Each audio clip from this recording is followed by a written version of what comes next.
Então vamos lá, esse é o Giro da Bolsa, um programa semanal com as principais notícias do mercado financeiro na semana, e esse é o único programa que você vai ouvir com o áudio correto, porque eu devo estar falando alto, porque eu tô com um problema no ouvido, eu não tô me ouvindo direito, acordei com o ouvido meio tampado, não sei o que foi, se alguém for médico, comenta aí qual que é o problema. Antes de mais nada, que é sardinha raiz, dá o like na baguncinha, porque eu errei. Cara, você errou foi tudo agora, hein? E hoje, confiança. E hoje confiança. E hoje, confiança. E é isso, me engasguei comigo mesmo. Hoje o programa tá sensacional, a gente começa já com o nosso não combalido índice Bovespa mais, né? 146.172,20 pontos, uma maravilha, 1,93% de alta, subindo em dólar esse ano mais de 30%, uma alegria danada. E o ETF AUVP11 aí, né, o índice de ações fundamentalistas, subiu 1,04% a R$ 103,66. Ele não tem ali algumas empresas que tem, né, dentro do Ibovespa, que puxa muito, Petrobras, Vale e tal. Então, quando o Ibovespa sobe muitas vezes, ele não sobe porque é muito focado em banco, né? O índice mais fundamentalista está mais focado em bancos. Empresas de qualidade, né? Empresas de qualidade. Vulgo banco no Brasil. Então, o IFIX subiu 0,03%, S&P 500 1,22%, Nasdaq 1,28%, dólar caiu 0,64%, fechando em R$ 5,38. Bitcoin, 110 mil dólares, que maravilha, 1,89% de alta. Se continuar subindo desse jeito, dificilmente vocês me verão aqui, tá? Porque realmente já tá chegando um ponto que não vale mais a pena pra mim trabalhar. Eu já tô desmotivado, eu tô gravando completamente desmotivado, vou te dizer, isso aqui pra mim já é basicamente hobby. Falei isso desde 2022, quando tava 30 mil dólares.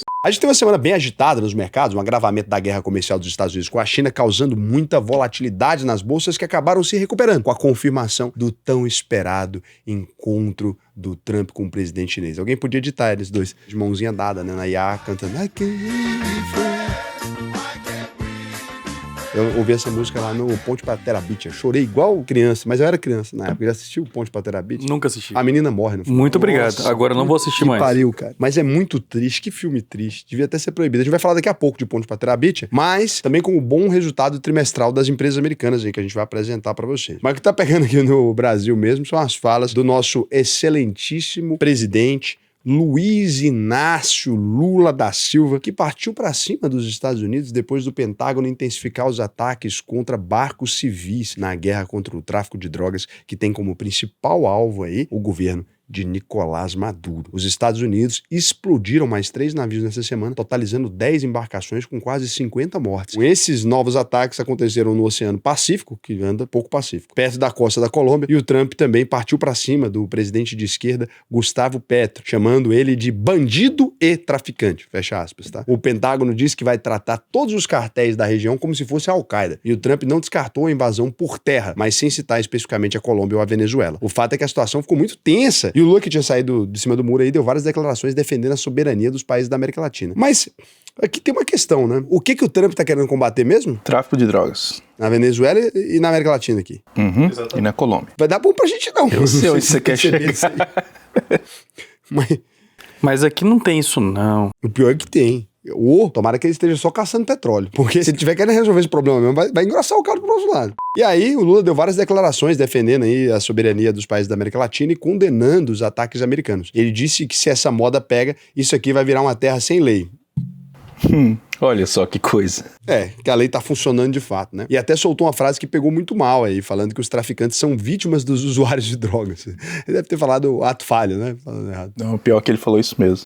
Possivelmente fosse mais fácil a gente combater os nossos viciados internamente. Os usuários são responsáveis pelos traficantes, que são, sabe, vítimas dos usuários também. Mas isso aí é igual eu. Traficante? Calma aí. Usuário de droga. Não, o errado é o banco que me emprestou dinheiro. Eu sou a vítima do sistema financeiro. E o Lula também voltou a tocar num tema muito sensível aí para o governo americano, que é o uso de moedas alternativas ao dólar no comércio global. Isso está acontecendo enquanto o Lula está fazendo um tour lá na Ásia, tentando ampliar o comércio de proteína animal do Brasil, por causa do tarifaço, e também estreitar os laços diplomáticos com os países do Sudeste Asiático. E ao mesmo tempo, o governo está acreditando que vai rolar aquele encontro do Lula com o Trump, talvez agora já nessa semana, na Malásia. Mesmo com o Lula meio que jogando a toalha, falando pra galera não esperar um acordo imediato dessa reunião, até porque além dessas alfinetadas que ele tá dando no Trump, o próprio Lula disse que não vai ter nenhum assunto vetado na conversa deles. Ou seja, com certeza, eles devem falar aí sobre a Lei Magnitsky e sobre a condenação do Bolsonaro no STF. Inclusive, foi oficialmente publicada nessa semana, abrindo o prazo para os recursos dos réus aí. Então,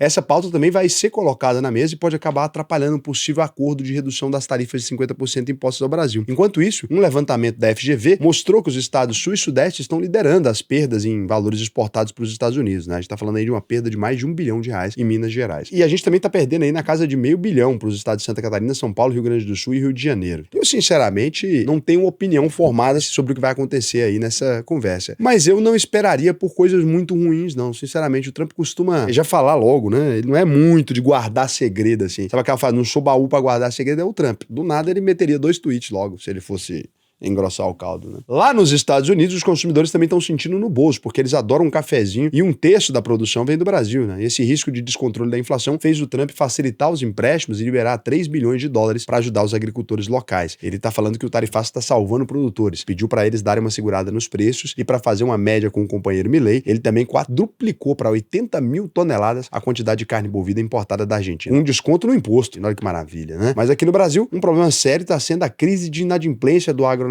O Santander fez um alerta nessa semana que o cenário é muito preocupante, porque os produtores fizeram dívidas altíssimas lá atrás e agora com juros de 15% ao ano e os preços mais baixos, as empresas estão lucrando menos e tendo ainda mais dificuldade para pagar as dívidas. Inclusive, se você for um produtor rural e estiver precisando de ajuda para reorganizar sua empresa e tal, lembra aqui, ó, a UVP Agro, pode escanear nosso QR Code aqui, a gente tem uma iniciativa somente de consultoria financeira para empresas voltadas ao agronegócio e para produtores rurais. Antigamente a gente oferecia esse serviço somente para os nossos clientes que tinham mais de 100 milhões aqui investidos com a gente. Agora a gente conseguiu aumentar o tamanho da nossa equipe, então a gente está prestando esse atendimento também para produtores menores, né? E outro problema que quase ninguém tá vendo aqui, quase ninguém, porque o Ricardo ele tá sempre vendo tudo. Esse na indústria tem a ver aí com um macro cenário conturbado que a gente tá. Guerra comercial, né? Várias montadoras de carros no Brasil podem parar a produção em questão de semanas por falta de chips que são usados nos veículos. Para você ter uma ideia do que é isso, cada carro hoje tem de 1.000 a 3.000 desses componentes eletrônicos que estão ficando escassos no mercado depois que a China restringiu as exportações. Isso tem afetado, inclusive, várias fábricas na Europa. A Volkswagen já está prevendo aí algumas paralisações, né? Isso também pode acabar criando um colapso na indústria brasileira, que emprega mais de 1.300.000 pessoas. Falei a Volkswagen do jeito que os alemães falam, mas é porque eu estou usando aparelho e a língua ficou presa. Volkswagen. Agora a gente vindo aqui para política, a gente tem uma coisa muito importante acontecendo na semana. O Lula tá fazendo de tudo para garantir a reeleição no ano que vem. Quem diria? Você esperava por isso, Ricardo? Eu esperava. Eu não esperava. E a nova cartada dele foi meter o maravilhoso, grandíssimo, grande matemático, coloca ele aqui falando para contratar para diminuir o déficit da Previdência. Sabe por que a Previdência do serviço público se torna deficitária? Porque não se faz concursos. Porque para a Previdência se equilibrar, você tem que ter gente contribuindo, não só gente recebendo. Guilherme Boulos como novo ministro da Secretaria-Geral da Presidência. Ele assumiu a missão de resgatar a relação do Lula com os movimentos sociais e percorreu o Brasil inteiro para colocar o governo na rua. Eu quero é botar meu bloco na rua e ajudar a melhorar a imagem do presidente que está se recuperando. Ele voltou a ter mais de 50% da aprovação dos brasileiros na última pesquisa Atlas Intel. A maior preocupação do mercado é que o Boulos proponha mais políticas populistas e isso pode aprofundar ainda mais a crise fiscal que já está braba. Mas não, ele nunca faria isso, porque o Boulos é um cara extremamente sensato, grande entendedor de economia, de movimento social, de praticamente tudo. Até porque, eu não sei se vocês sabem, mas o menino Boulos, vou mostrar pra vocês uma foto, isso aqui, coisa minha, tá? Só eu possuo, ninguém possui isso aqui. Lembrar a infância desse menino que sempre foi um menino pobre, né, Boulos? Quem é de São Paulo aí que reconhece? Esse colégio humilde que o Boulos estudou na infância, né? Um menino sempre pobre, tadinho. Vou dar um spoiler pra vocês. Acho que a matrícula vai custar em torno de 60 mil atualmente. Que isso? Tem estudo de economia o menino. Mas ele declara um Celtinha na hora que ele vai disputar a eleição. E quem ressurgiu das cinzas aí foi o grandíssimo, da bilhão, Ciro Gomes, que deu uma tucanada aqui pro PSDB, depois de 28 anos de olho no governo do Ceará em 2026, viu? Então ele deve vir aí como candidato, mas ele tá tendo que lidar com alguns velhos desafetos que agora estão fazendo de tudo para impedir a refiliação dele no partido. Ele tá brigado com o irmão, né, cara? Tá difícil a situação lá no Ceará. Pra eu falar em treta, o Lula também tá enfrentando alguma resistência para colocar o companheiro Bessias no STF, depois da aposentadoria do ministro Luiz Roberto Barroso. Tem muita gente querendo o senador Rodrigo Pacheco no STF, mas ele mesmo já tá colocando panos quentes e falando que todos vão respeitar respeitar a decisão do Lula. Olha, eu acho isso tão errado, né? A gente saber diretamente que o Lula tá indicando um cara que é vinculado, que é totalmente próximo, assim. Antigamente, pelo menos, a galera fingia um pouco melhor, né? O STF tá se tornando uma coisa complicada. Falo por respeito à instituição mesmo, porque precisa pelo menos fingir. Não é que você vai indicar alguém pro STF, que obviamente não é vinculado a você, gente. Precisa pelo menos existir um rito. O rito pressupõe que você vai fingir. É igual quando você chama uma menina pra ver Netflix. Você não tá chamando ela pra ver Netflix. Ela sabe que você não tá chamando ela pra ver Netflix. Você sabe que você não tá chamando ela pra ver Netflix. Com certeza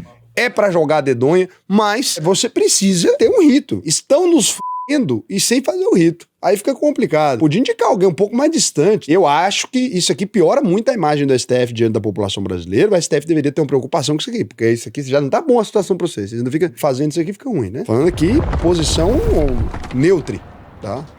E falando no STF, a Câmara dos Deputados encerrou a tramitação do projeto de lei que limita as decisões individuais dos ministros do Supremo. E agora esse texto vai ser votado no Senado. E o projeto de lei mais importante aí para o governo, que trata a isenção do imposto de renda para quem ganha até 5 mil por mês. Tinha que botar para quem ganha 10 mil e tinha que colocar o reajuste automático, tá? Já pela inflação, né? Isso aí é palhaçada. Podia colocar para quem ganha até 10 milhões. Vou pegar aqui também para não... pouquinho a mais, né? Jogar... Custa nada. Bota pra 50 milhões, jogar uns 3-0 aí, não muda nada. Manda pra ele aí, nem pra mim nem pra você. Nem pra mim nem pra você, 3-0 depois desse número aí, resolve pra mim. Vai ser liberado aí nessa semana pelo relator no Senado, o nosso queridíssimo, grande, isso aqui é histórico, Renan Calheiros, criptomoeda, Bitcoin. O governo tá falando que vai ficar no 0-0, considerando as receitas e a perda de arrecadação com esse projeto. Eu acho que vai ficar até com um êxito, tá? Porque tem gente aí falando que o efeito fiscal seria negativo em 1 bilhão, mas você viu o novo sistema da Receita que vai entrar no ano que vem? 2007 entra o grosso do faturamento, pode ficar tranquilo. Esse ano a gente já arrecadou 3 trilhões, não tem preocupação com a arrecadação aqui não. Dali, tamo aqui é pra pagar imposto. Meu presidente! E aí, uma das ideias do Renan Calheiros é colocar no texto a tributação dos lucros e dividendos. Lá vou eu de novo, brasileiro nato, se eu não morrer eu mato essa desnuda. Nossa, não dá mais, ninguém aguenta mais essa história. Tira, põe, que f*** da maldada. Ou que já tinha sido derrubado em outro projeto, aquela MP do IOF que a Câmara deixou caducar. Inclusive o governo disse que vai apresentar nessa próxima semana as alternativas para a perda de mais de 40 bilhões dos impostos que a MP queria criar ou aumentar. O fato é que a isenção do IR tem seu lado positivo, porque vai deixar mais dinheiro no bolso do trabalhador. E a Fundação Getúlio Vargas, vulgo GV, pros íntimos, né? Tá acreditando aí que vão ser mais de 28 bilhões de reais ajudando a melhorar o consumo do Brasil. Salve de palma pro consumo brasileiro. É claro que tem a questão do risco fiscal, as contas públicas precisam fechar pra gente não ter mais uma crise econômica. Quem se importa com isso? Ano que vem é a eleição do Copa do Mundo. E também tem que considerar que vai ter um efeito negativo na inflação, né? Que tá um pouco mais controlada no Brasil. A prévia do IPCA desacelerou agora em outubro e voltou a ficar abaixo dos 5% nos últimos 12 meses. Espera chegar o Natal pra você ver se eu não acelero esse negócio aqui pra nós. É claro que a gente ainda não pode dizer que é uma inflação baixa. O presidente do Banco Central, Gabriel Galípolo, até disse que já dá para perceber um processinho acentuado de desinflação no Brasil. O mercado também está reduzindo as estimativas do IPCA, mas o próprio Galípolo fez questão de falar que o Banco Central continua muito incomodado com a inflação longe da meta dos 3% ao ano. O que a gente está vendo é um aumento do consumo nos supermercados e até o petróleo ficando mais caro lá fora, o que é sempre um risco na inflação. Aqui pro Brasil não, porque aqui é só colocar mais álcool. Já vou aumentar aí o álcool já, aqui não tem tempo ruim não. Já era melhor vender só álcool, logo proibir vender logo gasolina, porque do jeito que eles estão fazendo, o meu carro é só gasolina. Outro dia eu tava preocupado já com isso aí.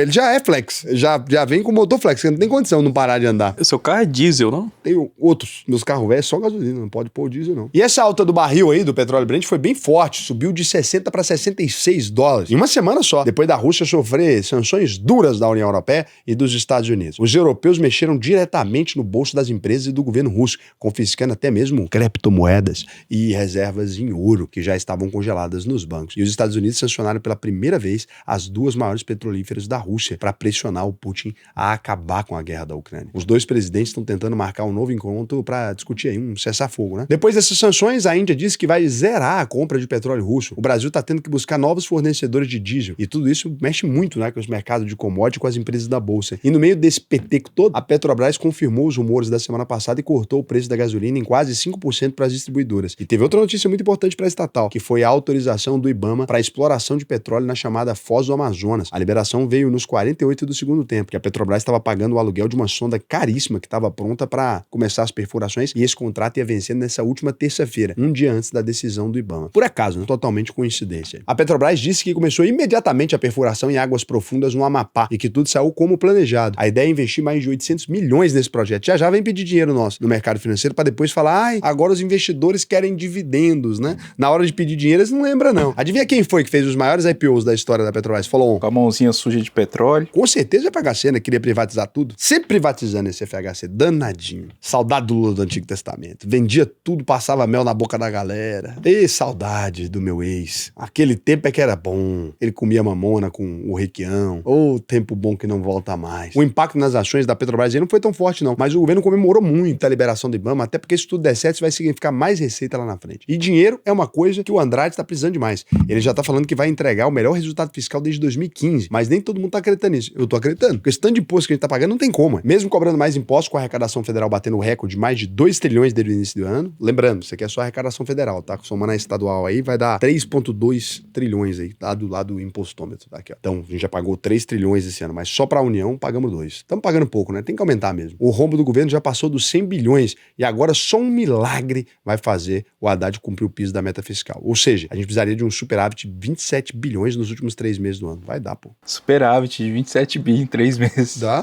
Tá cheio de gente aí pra você arrancar dinheiro do bolso, rapaz. Que é isso? Você vai pagar, você consegue, você tem potencial para isso. Tá contando com a gente aqui, pô. Que não vai dar o quê? Nós vamos bater essa meta, né, Haddad? Cria mais 5 impostos aí pra nós. Quando bater, nós dobra a meta. Agora, saindo aqui um pouco do Brasil, olhando lá pra fora, a gente teve uma semana boa para as bolsas, com o mercado ficando bem mais aliviado. Depois da Casa Branca confirmar o encontro do Trump com o Xi Jinping para discutir o tarifácio. E foi uma semana de altos e baixos, porque o Trump tinha falado que podia baixar as tarifas se a China fizesse algumas concessões aí. Depois, ele disse que ia aumentar essa última taxa para 155% se os dois países não chegassem no acordo. Mas depois eles marcaram o encontro e ficou tudo calmo. E o mercado passou a acreditar ali no tete a tete. A coisa pode ficar bem mais bonita. Lembrando o seguinte também, ano que vem nós estamos indo para a China. Quem quiser ir para a China comigo é só entrar aí, ó, alvpexperience.com.br. Não é uma coisa que a gente fez para gerar um grande retorno financeiro, não. Estamos fazendo uma viagem, aproveitando para chamar os nossos principais clientes aqui, chamando para viajar junto, aí pensando, vamos criar umas vagas adicionais para a galera do canal que quiser ir. Obviamente não é uma experiência barata, gente. Por quê? A gente colocou um hotel luxuoso, não, um hotel legal, colocamos uma pausazinha em Dubai ali, porque tem que fazer uma escala mesmo de todo jeito, já aproveita 2 dias ali. Então não é uma viagem barata. Se você tem dinheiro, pode fazer sentido pra você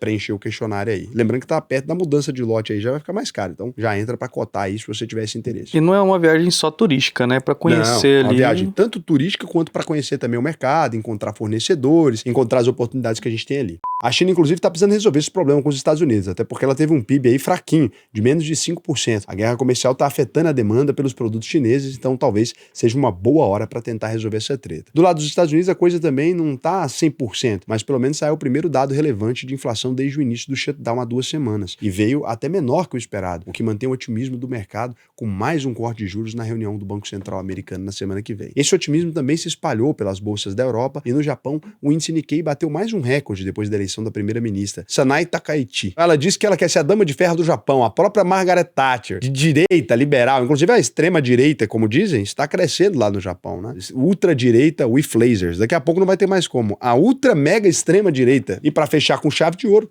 a gente teve aqui as ações da Apple batendo recorde nessa semana depois dos lançamentos bem-sucedidos do iPhone 17 e do iPhone Air. As ações da Volvo subindo incríveis 40% com a divulgação de um excelente resultado no terceiro trimestre de 2025. Será que eu compro um celularzinho desse? Tá bacana, será? Você viu? Fininho, né? A Apple pega e mede os milímetros só da ponta fina. Aí ela pega a outra grossura, ela fala que não é nada. Não tá, não entra. O iPhone mais fino da história é a câmera desse tamanho. Do lado negativo, o resultado da Tesla veio pior que o esperado e derrubaram as ações e a Netflix teve uma perda de 600 milhões de dólares. Uma disputa tributária no Brasil e as ações caíram quase 10% na semana. E, inclusive, quem é da UVP já sabia que isso aí ia rolar, porque a gente já fez uma live especificamente sobre essas ações. Se você é aluno da UVP, é só ver a live, tá aqui, ó. E agora a gente vem aqui para as rapidinhas, que são notícias irrelevantes e que você já pode fechar o vídeo praticamente embora. Não pode, não. Tem mais muita coisa. O que é isso? O que é rapidinho, então? Uma rapidinha, a gente tá em clima de Halloween, né? Então eu queria te dizer assim, numa noite de Halloween é bom, hein?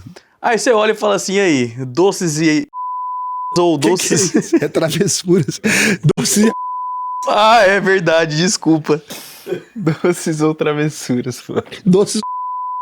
O Halloween é tão bonitinho nos Estados Unidos, né? As crianças passando pra recolher. Aqui no Brasil é só adulto fantasiado querendo transar em festa decadente. Exatamente. É isso que é bom. É quase um carnaval do Brasil. Todo o Brasil vira carnaval. Eu não sei como é que não fizeram isso com o Natal, o meu medo é esse. E agora a gente vem aqui pras rapidinhas, então, que não é nada disso. A notícia é curta e rápida, pra você que não tem tempo a perder. A Casas Bahia fechou uma parceria comercial de longo prazo com o Mercado Livre, o que fez as ações saltarem mais de 20% na bolsa. A concorrente Magazine Luiza acabou afetada indiretamente, as ações chegaram a cair quase 10% na quinta-feira. A Grupo Casas Bahia, então, subiu 21,34% a R$ 3,81. Depois de estourar a crise dos COIs da Ambipar, a empresa finalmente entrou com um pedido de recuperação judicial no Brasil e nos Estados Unidos. A dívida total pode passar aí de 10 bilhões de reais. Ambipar, Participações e Empreendimentos S.A., então, valendo 26 centavos aí, com 40,91% de queda. A Eletrobras mudou de nome e passou a se chamar Axia Energia. O movimento faz parte de um processo de reestruturação iniciado há 3 anos, quando a empresa foi privatizada durante o governo Bolsonaro. Os novos tickers das ações na Bolsa de São Paulo e Nova York começam a ser negociados no dia 10 de novembro. Menos de 24 horas depois do furto de diversos itens valiosos no Museu do Louvre em Paris, um outro museu também foi alvo dos mesmos criminosos, aparentemente. Um conjunto de moedas de prata e ouro foi levado no Museu de Langres, uma cidade localizada no norte da França. É isso, né? A França roubou todo mundo, né, pra fazer o museu, agora estão roubando de volta. Ladrão que rouba ladrão, tem 100 anos de perdão, não é isso? Inclusive, essas moedas que eles roubaram, eles tinham encontrado lá numa reforma do museu,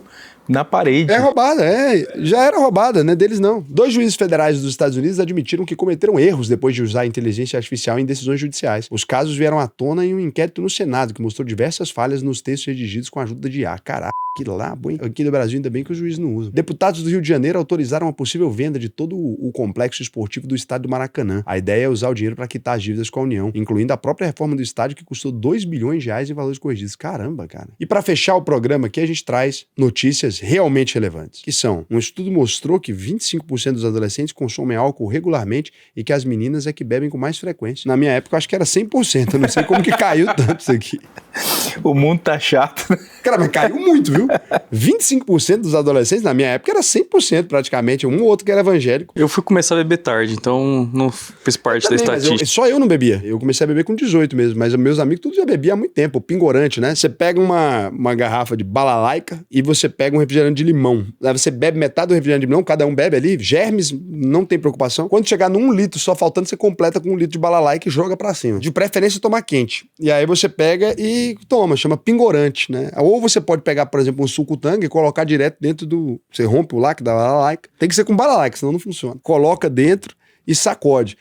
Pode ser pitu? Pode ser pitu se você estiver na região Nordeste. Pode ser pitu também, funciona bem com pitu. E aí pode fazer isso aí. Outra coisa legal, né? Misturar Bacardi Big Apple com Schweppes. Depois do primeiro vomito, você nunca mais consegue ver nenhuma das duas coisas. E o jogador Lionel Messi renovou o contrato com o Inter Miami até 2028 e adiou a aposentadoria depois da Copa do Mundo de 2026. Aí, ó, achei que já ia aposentar essa miséria já. Agora mais um ano com esse medo. Rapaz, o Messi agora, hein? Ei, Neymar, olha aí, ó. O que você poderia estar fazendo por nós aí, cara? E o Messi ganhou agora, hein? Só você que não vai ganhar a Copa. Grande jogador sem Copa. Olha que tristeza. Nunca deu uma alegria pro seu país, né? Você lembra o dia que aquele cara esbarrou nele, arrebentou com a coluna dele? Que eu fiquei numa raiva daquele homem. Da onde que era aquele fela da puta?